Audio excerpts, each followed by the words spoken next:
Hello વિદ્યાર્થી મિત્રો, એજ્યુટેકનો ચેનલની અંદર આપ સર્વનું હાર્દિક સ્વાગત છે. વિદ્યાર્થી મિત્રો, આજના લેક્ચરની અંદર આપણે ધોરણ 11 એની અંદર ઇંગ્લિશની જે ટેક્સ્ટ બુક છે એની અંદર unit 1 the journey of my life from earth two Everest એના વિશે ચર્ચા કરીશું. અહીંયા જે વાત છે, આ જે સ્ટોરી છે એ અરુણિમા વિશેની વાત છે. તમે જો કે એનું નામ તો સાંભળેલું હશે ક્યારેક ના ક્યારેક, તો કે આ અરુણિમા છે પોતે એક કહેવાય છે નેશનલ લેવલની વોલીબોલ પ્લેયર હોય છે, એટલે કે રાષ્ટ્રીય લેવલની વોલીબોલ પ્લેયર હોય છે. અને એકવાર ટ્રેનની અંદર એ મુસાફરી કરતી હોય છે અને મુસાફરી દરમિયાન અમુક જે લૂંટારાઓ આવે છે અને એનો જે નેકલેસ કોઈ હાર હોય છે ગળાની અંદર એ આંચકી લેવાનો પ્રયત્ન કરે છે અને એની સામે લડત આપે છે. અને લડત આપતા સમયે એને કહેવાય છે કે ટ્રેનની બહાર એને ધક્કો મારી દેવામાં આવે છે અને એનો જે લેફ્ટ લેગ છે એ પોતે કપાઈ જાય છે ટ્રેનની અંદર. અને ત્યાર પછી કહેવાય છે કે લાઈફની અંદર આગળ વધી અને માઉન્ટ એવરેસ્ટ છે એ સર કરે છે, એટલે કે માઉન્ટ એવરેસ્ટ છે એ પોતે એના ઉપર ચડે છે. અને કહેવાય છે વિશ્વની અંદર પ્રથમ એવી મહિલા બની જાય છે કે જે પોતે એક અપંગ હોય છે અને પોતે માઉન્ટ એવરેસ્ટ ચડી હોય.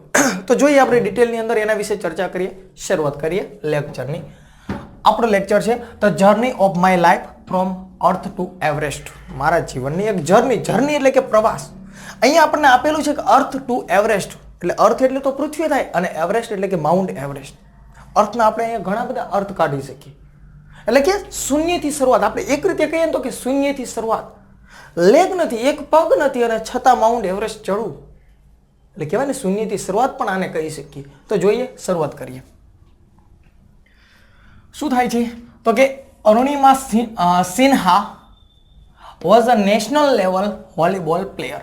એટલે કે અરુણિમા છે એ પોતે એક નેશનલ એટલે કે રાષ્ટ્રીય લેવલની એક વોલીબોલની પ્લેયર હોય છે. વોલીબોલની અંદર રમતી હોય છે દેશના લેવલે, એટલે કે રાષ્ટ્રીય લેવલે.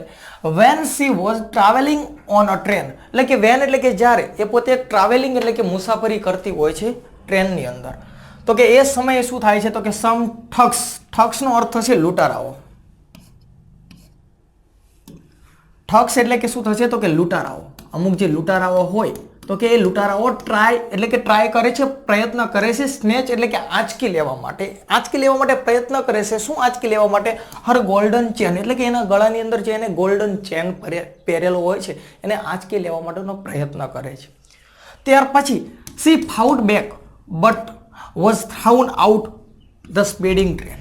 શું થાય છે તો કે ફાઉટ એટલે કે લડવું. એ પોતે શું કરે છે? લડાઈ આપે છે. બેક એટલે એની સામે લડાઈ આપે છે, બટ પરંતુ થાય છે એવું કે એને થ્રાઉન એટલે ફેંકી દેવામાં આવે છે. સ્પીડિંગ ટ્રેન એટલે કે જે ચાલતી ટ્રેન હોય છે એ ટ્રેનમાંથી એને ફેંકી દેવામાં આવે છે, એટલે કે એને ધક્કો મારી દેવામાં આવે છે. લડત આપે છે, મહિલા છે, 4-5 સામે લૂંટારાઓ હોય છે, છતાં એ લૂંટારાઓની સામે આ પોતે એકલી મહિલા છે એ લડત આપે છે. And lost her left leg. Lost એટલે કે ગુમાવી દે છે, એને જે ડાબો પગ છે ગુમાવી દે છે, ભાઈ ટ્રેનની નીચે પડી જાય છે. આખી સ્ટોરી આપણે ડિટેલમાં ચર્ચા કરીશું. અત્યારે હું તમને સ્ટોરી વિશે વાત કરવા જાઉં તો કે 10 થી 15 મિનિટ વધારે સમય, જો કે 15 મિનિટ જેટલો સમય આ સ્ટોરી કહેવામાં જ હોય છે, તો કે આપણે ડિટેલમાં ચર્ચા કરીશું. This happen when she was 24. એટલે કે ધીસ હેપન એટલે કે આ જે હેપનનો અર્થ થાય બનવું. આ જે કંઈ ઘટના બને છે, આ જે કંઈ ઘટના ઘટે છે, એટલે કે એને જે ટ્રેનની બહાર ફેંકી દેવામાં આવે છે, આ ઘટના બને છે એ સમય શું હોય છે તો કે વેન સી વોઝ 24, એટલે કે માત્ર 24 વર્ષની એની ઉંમર હોય છે, એટલે કે યુવાનીની અંદર આવી એની ઘટના ઘટે છે. હામેવર એટલે કે તેમ છતાં પણ એટલે એને ફેંકી દેવામાં આવે છે. તેમ છતાં પણ ધીસ એક્સિડન્ટ એટલે કે આ accident never affect his spirit. જો એને ફેંકી દેવામાં આવે છે નાની ઉંમરની અંદર, એનો પગ કપાઈ જાય છે, તેમ છતાં પણ આ એક્સિડન્ટ થાય છે, તેમ છતાં પણ નેવર એટલે ક્યારેય નહીં, અફેક્ટ એટલે અસર થવી, અને એની સ્પિરિટ એટલે કે એનો જુસ્સો, એનો જો જુસ્સો હતો એની અંદર ક્યારેય અસર નથી થતી. એનો એક પગ કપાઈ જાય છતાં એના જુસ્સાની અંદર કોઈ ફેરફાર નથી પડતો. અને આપણે તો માથું દુખતું, આ તો મને માથું દુખે, શું નિહાળ નથી જવાનું. આપણો જુસ્સો જ નથી. આપણે તો અપંગ છીએ, આપણે મનથી અપંગ છીએ. અને જ્યારે આ પોતે કાયદેસર રીતે અપંગ હોય છે છતાં પણ માઉન્ટ એવરેસ્ટ વિશ્વનું સૌથી ઊંચો પર્વત એને સર કરી અને પોતે વિશ્વની અંદર આખું એક નામ નોંધે છે. ત્યાર પછી at All India Institute of Medical Science, એટલે કે એમ્સ, જો અહીંયા આવશે હમણાં એમ્સ હોસ્પિટલ, તો કે એને શું કહેવામાં આવે છે તો કે all India Institute of Medical Science, એટલે કે આ એક હોસ્પિટલ છે. તો કે આ જે હોસ્પિટલ છે એ દિલ્હીની અંદર આવેલું છે અને એની અંદર એન આર્ટિફિશિયલ લેગ, એટલે કે આર્ટિફિશિયલ એટલે શું તો કે નકલી, કૃત્રિમ જે પગ છે ને વોઝ ફિટ એટલે કે એને ફિટ કરવામાં આવે છે. હોસ્પિટલની અંદર એને એડમિટ કરવામાં આવે છે અને એક કૃત્રિમ પગ છે એને ફિટ કરવામાં આવે છે. અ યર લેટર એટલે કે પછી she was retrained as a mountaineer and became the first female with an artificial leg to scale Mount Everest. શું થાય છે? અ યર લેટર એને એક નકલી પગ ફિટ કરવામાં આવે છે અને એક વર્ષ પછી she was retrained એટલે કે એને ફરીને તાલીમ લીધી. જો રી એટલે ફરીને અને ટ્રેન એટલે કે તાલીમ લીધી. એને ફરીને તાલીમ લીધી એઝ અ માઉન્ટેનર એટલે કે એટલે કે શું થાય? માઉન્ટેનર એટલે કે પર્વત ચડવા માટેની એને ફરીવાર ટ્રેનિંગ લીધી. એટલે કે એને ટ્રેનિંગ લીધી. હકીકતમાં એ કરતી શું? તો કે એ પોતે વોલીબોલ રમતી હતી અને વોલીબોલ રમતી હતી અને એમાંથી એનો જ્યારે પગ કપાઈ જાય છે તો એ કે માઉન્ટેનર એટલે કે પર્વતારોહી બનવા માટેની એ ટ્રેનિંગ લે છે. એન્ડ બીકેમ અને બની જાય છે એવી પહેલી ફિમેલ એટલે કે મહિલા કે વિથ એન આર્ટિફિશિયલ લેગ કે જેને એક કૃત્રિમ પગ હોય, એક નકલી અંગ હોય અને એ અંગની સાથે એક પગ, એક ડુપ્લિકેટ અને એક અસલી પગ અને પર્વત ચડે છે. એવી પ્રથમ મહિલા બની જાય છે. This is her unforgettable story of hope, courage and inspiration. જો આ શું છે તો કે અનફોર્ગેટેબલ એટલે કે ક્યારેય ના ભૂલી શકાય. આ સ્ટોરી કેવી છે કે ક્યારેય ના ભૂલી શકાય. હોપ એટલે આપણને આશા જગાડે, આપણી અંદર આશા જગાડે અને કરેજ એટલે કે આપણને હિંમત આપે. આ સ્ટોરી કેવી છે કે આપણે એને ક્યારેય ના ભૂલી શકીએ. ત્યાર પછી આપણને આશા જગાડે અને એક હિંમત આપે અને ઇન્સ્પિરેશન એટલે કે પ્રેરણા આપે. આ એવી આપણા માટેની સ્ટોરી છે. એને તો એની જિંદગીની અંદર એને કરીને બતાડ્યું, કંઈક સાબિત કરીને બતાડ્યું, પણ આપણને પણ આ જુસ્સો પૂરો પાડે છે, આપણને પણ પ્રેરણા આપે છે. તો કે લેટ્સ એટલે કે ચાલો રીડ 4 સીન્સ. રીડ એટલે કે વાંચીએ 4 સીન્સ એટલે કે આ જે સ્ટોરી છે આપણને આપેલી છે એ 4 સીનની અંદર આપેલી છે, એટલે કે 4 અલગ અલગ ભાગમાં આપેલી છે. ઓફ હર લાઈફ એના જીવન વિશેની કે જે નેરેટેડ ઇન હર ઓવન વર્ડ્સ. નેરેટેડ એટલે શું? તો કે કહેવાયું છે. નેરેટેડનો અર્થ છે કહેવાયું છે અને in her oven words. Oven એટલે કે પોતાના અને વર્ડ્સ એટલે શબ્દો. પોતાના શબ્દોમાં એના પોતાના શબ્દોની અંદર કહેવાયેલી આ સ્ટોરી છે અને એને આપણે 4 સીનની અંદર જોઈશું. તો શરૂઆત કરીએ એનો પહેલો સીન. તો શું કહે છે? આઈ હેડ સ્ટાર્ટેડ ડોઝિંગ. ડોઝિંગ એટલે શું થાય? તો કે ઝોલા ખાવા. મેં શરૂ કરી દીધું હતું ઝોલા ખાવાનું. એટલે કે ટ્રેનની અંદર મુસાફરી કરતી અને ઊંઘ આવી હોય એટલે કે સ્વાભાવિક છે ઝોલા આવે. તો કે આઈ હેડ સ્ટાર્ટેડ ડોઝિંગ. મેં ઝોલા ખાવાનું શરૂ કરી દીધું. My eyes were close but my mind was awake. મારી આંખો છે ને એ ક્લોઝ એટલે કે બંધ હતી. ઝોલા આવતા હોય તો સ્વાભાવિક છે આંખો બંધ થઈ જાય, પણ મારી આંખો બંધ હતી પરંતુ મારું જે માઇન્ડ, મારું મગજ છે ને અવેક એટલે કે જાગૃત હોવું. માઇન્ડ જાગતું હતું, આંખો ભલે બંધ હતી પણ મારી સાથે કોઈ ઘટના ઘટે તો મને ખ્યાલ આવી જાય, મારું માઇન્ડ છે જાગૃત હતું. I remember someone saying that Bareilly would come after some time. જો આઈ રિમેમ્બર એટલે કે મને યાદ હોવું, મને યાદ છે. સમવન સેઇઝ એટલે કે કોઈકે બોલ્યું, કોઈકે કહ્યું. શું કહ્યું? કે બરેલી વુડ કમ, કે જે બરેલી એક શહેરનું નામ છે, સિટી છે, શહેર છે. તો કે બરેલી છે ને વુડ કમ એટલે કે આવશે આફ્ટર સમ ટાઈમ એટલે કે થોડાક સમય પછી આ બરેલી આવવાનું છે. એ મને યાદ છે.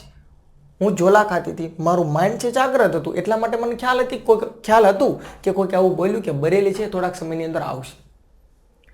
I was in deep thought when I felt a hand tugging at my golden chain. જો I was in deep thought. deep એટલે ઊંડાણ અને thought એટલે વિચાર. હું ઊંડા વિચારમાં હતી અને when એટલે કે જ્યારે I felt એટલે મને લાગ્યું, મેં અનુભવ્યું. હું ઊંડા વિચારમાં હતી ત્યારે મેં અનુભવ્યું કે એક હેન્ડ એટલે કે હાથ છે ને, ટગિંગ એટલે ફરવું. એક હાથ છે એ ફરતો હતો એટ માય ગોલ્ડન ચેન. એટલે કે સમજી લો ગળાની અંદર એને ગોલ્ડન ચેન પહેરેલું. તો કે એની આજુબાજુ કોઈ આંચકવા કરે, આંચકી લેવા માટે કરે તો ચેન છે ત્યાં આમ હાથ તો આવે. તો કે મારો જે ગોલ્ડનનો જે ચેન હતો એની આજુબાજુ આમ હાથ ફરતો હતો. તો કે ટગિંગ એટલે ફરવું. મારો કોઈનો હાથ છે એ મારો જે ચેન છે એની નજીક એની આજુબાજુ ફરતો હતો, એવું મેં ફેલ્ટ એટલે કે અનુભવ્યું. A girl's sixth sense is always her best companion. જો ગર્લ કોઈ પણ છોકરી હોય ને એની સિક્સ સેન્સ એટલે એની સૂઝબૂઝ, એની ઇન્દ્રિય, કોઈ પણ સ્ત્રી હોય ને એની જે છઠ્ઠી ઇન્દ્રિય છે ને એ હંમેશા એની બેસ્ટ, સારામાં સારી કોમ્પેનિયન એટલે કે એની મિત્ર હોય છે, એની સાથી હોય છે. સ્ત્રી ભલે એની સાથે કોઈ ના હોય પણ એની જે છઠ્ઠી ઇન્દ્રિય છે ને એ તો હંમેશા જાગ્રત હોય છે. એ સ્ત્રીને સંકેત આપી જ દે કે એની સાથે કોઈ એવી ઘટના ઘટવાની છે.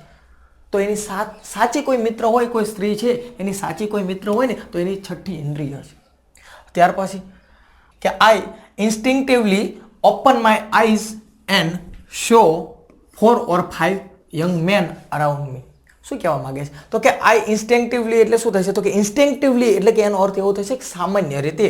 ઓપન એટલે કે ખોલી, માય આઈઝ એટલે મારી આંખો. સામાન્ય રીતે કોઈ આપણને કોઈ વસ્તુ છે, આપણે સૂતા હોય અને કોઈ આપણને બોલાવે અથવા તો કોઈ આપણને ટચ કરે, સામાન્ય રીતે આપણે આંખો ખોલીએ. તો કે અહીંયા એવું કહેવા માંગે છે કે મેં સામાન્ય રીતે ઇન્સ્ટિંક્ટિવલી એટલે શું થશે? તો કે ઇન્સ્ટિંક્ટિવલી, સોરી થોડીક મિસ્ટેક થાય છે. શું થાય છે? આઈ ઇન્સ્ટિંક્ટિવલી ઓપન માય આઈઝ એટલે કે મેં સામાન્ય રીતે દેખીતી રીતે મારી જે આઈઝ, મારી આંખો છે ખોલી અને શો એટલે હું જોઉં છું 4 or 5 એટલે કે 4 અથવા તો 5 યંગ મેન છે ને, એટલે કે માણસો એ અરાઉન્ડ એટલે આજુબાજુ છે, મી એટલે મારી આજુ 4 થી 5 માણસ છે જે મારી આજુબાજુ છે. મેં આંખો ખોલી તો હું જોઉં છું. Their drunken looks and behaviour gave me a inkling of their intention. શું કહેવા માંગે છે? કે ધેર ડ્રંકન લુક્સ એટલે શું? પીધેલા હોય, દારૂડિયા હોય એટલે ડ્રંકન લુક્સ એટલે કે એમનું જે પીધેલા હોય એટલે આમ લોથડો ખાતો આમ હલાવતો હોય તો કે એનું જે પીધેલા હોય એવો લોકો આપણને ખ્યાલ પડી જાય કોઈ આ વ્યક્તિએ પીધેલું છે. તો એનું જે ડ્રંકન લુક્સ છે ને એ અને એનું બિહેવિયર એટલે કે એનું વર્તન છે ને એ ગેવ મી એને મને આપી દીધો ઇન્કિંગ એટલે કે સંકેત. એને મને સંકેત આપી દીધો ધેર ઇન્ટેન્શન એટલે કે એમનો ઈરાદો શું છે. એમનું બિહેવિયર એટલે દારૂડિયા હતા, સ્વાભાવિક રીતે આપણને ખબર પડી જાય કે આ દારૂડિયા છે તો દારૂડિયા શું લેવા આવ્યા હોય? કોઈ વસ્તુ ચોરી કરવા આવે, લૂંટવા. તો એના જે દારૂડિયા એમનું વર્તન છે અને એનાથી મને સંદેશો મળી ગયો કે આ શું લેવા માટે આવ્યા છે. આઈ સ્ટૂડ અપ એટલે હું ઊભી થઈ. ઇન અ ફ્લેશ એટલે કે એક જ ઝટકામાં હું ઊભી થઈ ગઈ. શું લેવા ઊભી થઈ? તો કે to tell them that I had no intention of parting with my chain. જો ટુ ટેલ એમને કહેવા માટે ઊભી થઈ. ધેટ એટલે કે આઈ હેડ નો ઇન્ટેન્શન એટલે કે ઈરાદો, મારો કોઈ ઈરાદો નથી કે પાર્ટિંગ એટલે હું ભાગ પડાવવાનો મને કોઈ ઈરાદો નથી. વિથ માય ચેન, આ મારો જે ચેન છે એ મારો છે, મારો હક છે, એમાં ભાગ પડાવવા માટેનો મારો કોઈ પણ પ્રકારનો ઈરાદો નથી. સો એટલે તેથી તે કેમ ટુગેધર એટ મી. કેમ ટુગેધર એટલે કે ભેગા. એ લોકોને ખબર પડી ગઈ કે હવે આપણું એકલા અહીંયા ચાલશે નહીં, એટલે એ બધા લોકો ભેગા થઈ અને મારી સામે લડવા માટે આવે છે.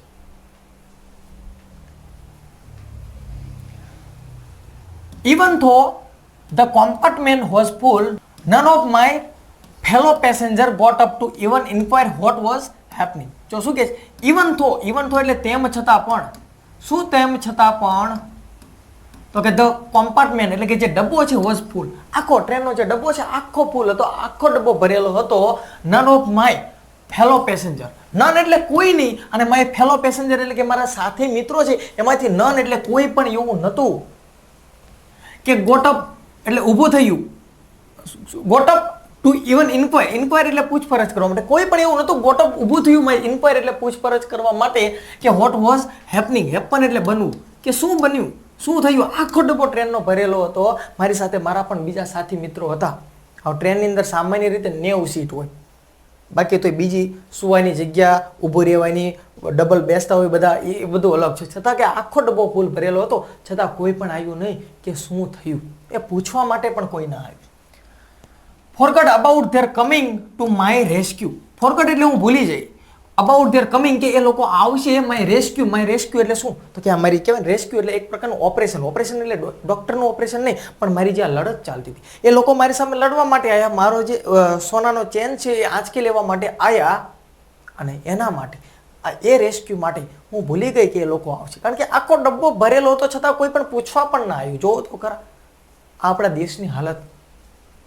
આઈ had no option but to take them on. So I caught a young who was trying to size me up. I had no option. મારી પાસે કોઈ પણ પ્રકારનો ઓપ્શન નહોતો, કારણ કે હવે લડાઈ સિવાય કોઈ ઓપ્શન નહોતું. આટલા બધા ટ્રેનની અંદર માણસો હતા છતાં કોઈએ પૂછ્યું પણ નહીં કે શું થયું. મારી પાસે કોઈ ઓપ્શન નહોતો. પરંતુ two take them on. Two take them on એટલે શું? તો કે મેં લડત આપી. હવે લડત આપ્યા સિવાય મારી પાસે કોઈ ઓપ્શન હતો જ નહીં. હવે કરો યા મરો, ડુ ઓર ડાય, એના જેવી સ્થિતિ. તો કે મેં ટુ ટેક ધેમ એટલે મેં એમને લડત આપી. શું એટલે તેથી આઈ caught a youth.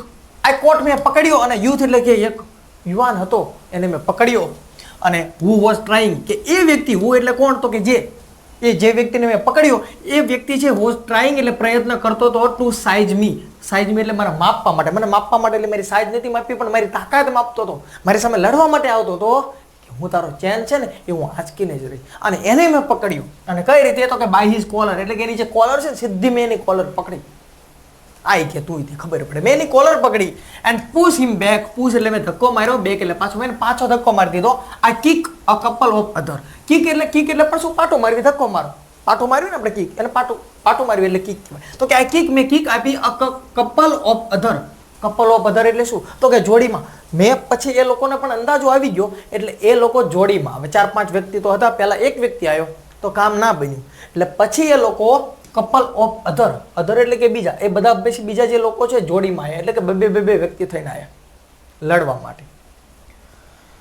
N exceptional battle had began inside the train on the move. જો એક્સેપ્શનલ એટલે શું, જેવી અપેક્ષા હતી, જેવી ધારણા હતી એવી બેટલ એટલે કે લડાઈ છે ને એ બેગન એટલે શરૂ થઈ જાય. ધાર્યા મુજબની લડાઈ હવે શરૂ થઈ. અને અંદાજો હશે કે એમાં 4-5 વ્યક્તિ હતા એટલે લડાઈ તો મોટી ચાલવાની. તો ધારા મુજબની જે લડાઈ છે એ શરૂ થઈ જાય ઇનસાઇડ એટલે અંદર, અને ટ્રેન ઓન ધ મૂવ એટલે કે ચાલતી ટ્રેનની અંદર ધારા મુજબની લડાઈ ચાલુ થઈ ગઈ. The walls made another attempt two snatch my chain. Walls એટલે શું થશે, તો કે વરુ. વરુ એટલે અહીંયા કોઈ પ્રાણીની વાત નથી, પણ આ લૂંટારાઓ હતા, હા ભેડિયા જેવા, વરુ જેવા જંગલી પ્રાણી, તો જ આવો પ્રયત્ન કરે, નહીતર કોઈ મહિલા સાથે આવો પ્રયત્ન તો કોઈ ના કરે. એટલે આ વરુ એટલે કે એ વ્યક્તિની વાત થાય છે.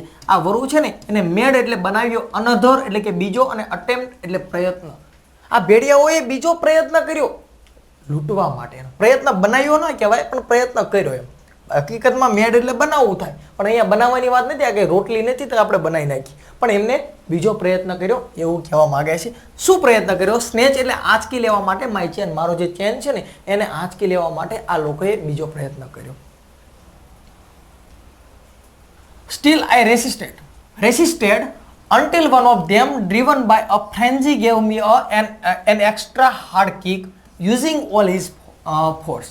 Still I રેસિસ્ટેડ એટલે શું, મેં લડતા. એ લોકો કપલમાં આવ્યા, એમનો ઈરાદો હતો ફરીવાર એમને ટ્રાય કરી આંચકી લેવા માટે મારો જે ગોલ્ડન ચેન છે. તો સ્ટીલ એટલે હજુ સુધી, આ રેસિસ્ટેડ એટલે મેં લડતા, હું લડતી રહી. અન્ટિલ નો અર્થ શું થશે, જ્યાં સુધી નહીં ત્યાં સુધી નહીં. ક્યાં સુધી મેં લડત આપી, તો શું કહે છે, વન ઓફ ધેમ એટલે કે બધા લોકોમાંથી એક, અને ડ્રીવન એટલે પીધેલા તો હતા જ તે, અને ફ્રેન્જી એટલે કહેવાય ને કે એનો પણ પછી બાટલો તો ફાટે ને. આ અરુણિમા સિન્હા છે, એને અરુણિમા છે એ શું કરતી હતી, એને તો કે એને સામે કિક આપતી હતી, એની સામે લડત આપતી હતી. ઓલા પીધેલા હતા એ માર ખાતા, પછી એમનો બાટલો તો ફાટે. તો શું થાય છે, તો કે એ બધામાંથી એક, અને ડ્રીવન એટલે પીધેલો, અને એને ફ્રેન્જી એટલે કે એનો પણ બાટલો ફાટ્યો, એટલે કે પાગલ પણ થઈ ગયેલા, ગુસ્સે થઈ ગયેલો. એક વ્યક્તિ છે ને એને ગેવ એટલે આપી, અને મી એટલે મને, અને એક્સ્ટ્રા હાર્ડ કિક એટલે શું, તો કે એનું જે બળ હોય ને એ બધું બળ ભેગું કરી અને હરખઈની પાટું મારી, કિક મારી. કોને, અરુણિમાને. તો ત્યાં સુધી યુઝિંગ અને ઉપયોગ કરીને ઓલ હિઝ ફોર્સ એટલે કે બળ. એ દારૂડિયો એક હતો, એને એનું બધું બળ ભેગું કર્યું, અને બધું બળ ભેગું કરી અને અરુણિમા છે એને એક્સ્ટ્રા કિક આપી, એટલે કે એક હરખઈની પાટું મારી. અને ત્યાં સુધી એ પોતે લડતી રહી. અને પછી શું થાય છે, તો કે એનું બેલેન્સ બગડશે. I literally flew out of the train.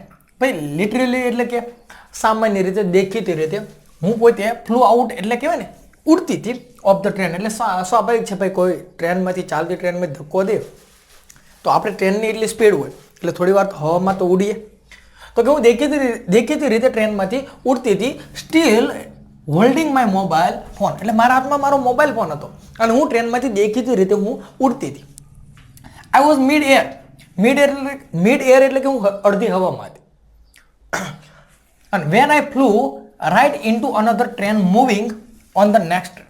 When I flew એટલે જ્યારે હું ઉડતી હતી, તો કે રાઇટ એટલે કે જમણી બાજુમાં અનધર બીજી જે ટ્રેન છે, મૂવિંગ એટલે કે ટ્રેન સામેથી આવતી હોય, ડબલ ટ્રેક હોય, એક ટ્રેન આ પાટે જતી હોય તો બીજી ટ્રેન સામેથી આવતી હોય. તો બીજી ટ્રેન જે મૂવિંગ ટ્રેન હતી નેક્સ્ટ ટ્રેકમાં, તો માય બોડી છે ને, મારું શરીર એ હિટ એટલે ભટકાય છે વિથ મૂવિંગ સ્ટીલ એટલે કે અહીંયા ટ્રેન માટે શબ્દ વપરાણો.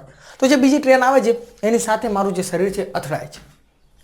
And rebounce to my train. Rebounce એટલે કે એ ટ્રેન સાથે અથડાય તો ત્યાંથી પાછું, હવે સ્પીડ હોય તો સ્પીડથી કોઈ વસ્તુ ભટકાય તો એટલો ને એટલો ધક્કો પાછળ લાગે, તો ત્યાંથી હું રીબાઉન્સ થઉં છું, એટલે પાછી આ બાજુ આવી અને જે મારી ટ્રેન છે એની સાથે હું અથડાવું. એટલે સામાસામી અથડાવાનું જે કામ છે થોડીક સેકન્ડ સુધી ચાલુ રહેશે.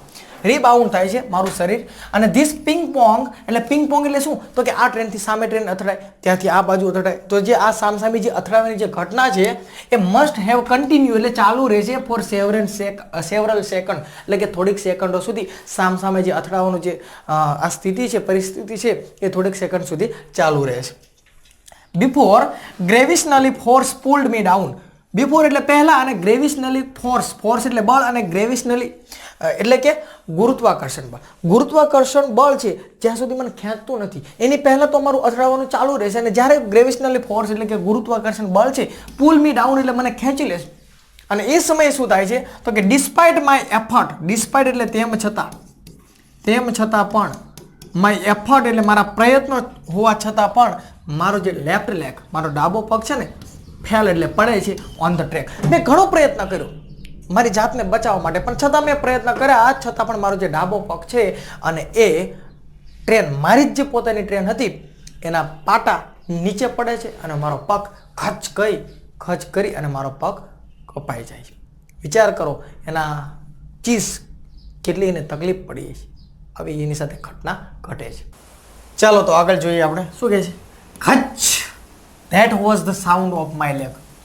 શું થાય છે તો કે એને ટ્રેનની બહાર ફેંકી દેવામાં આવે છે, અને એ પોતે કહેવાય છે કે પછી બીજી ટ્રેન છે એની સાથે અથડાય અને પોતે જે ટ્રેનની અંદર જતી હતી એ ટ્રેનની અંદર એ પોતે નીચે પડે છે, અને નીચે પડે છે અને એનો ડાબો પગ જે ટ્રેક છે એટલે કે ટ્રેનનો પાટો છે એના ઉપર પડે છે અને એનો પગ કપાઈ જાય છે. તો કે આ ખચ એટલે કે અવાજ આવે છે. આ શું છે ખચ, તો કે ધેટ વોઝ ધ સાઉન્ડ, એ એક અવાજ છે માય લેગ, મારા પગનો, મારો પગ કપાણો એનો અવાજ. જોયું અહીંયા પછી એને જે આજે તમને દેખાય છે એનો કૃત્રિમ પગ છે, એટલે કે એનો નકલી પગ છે.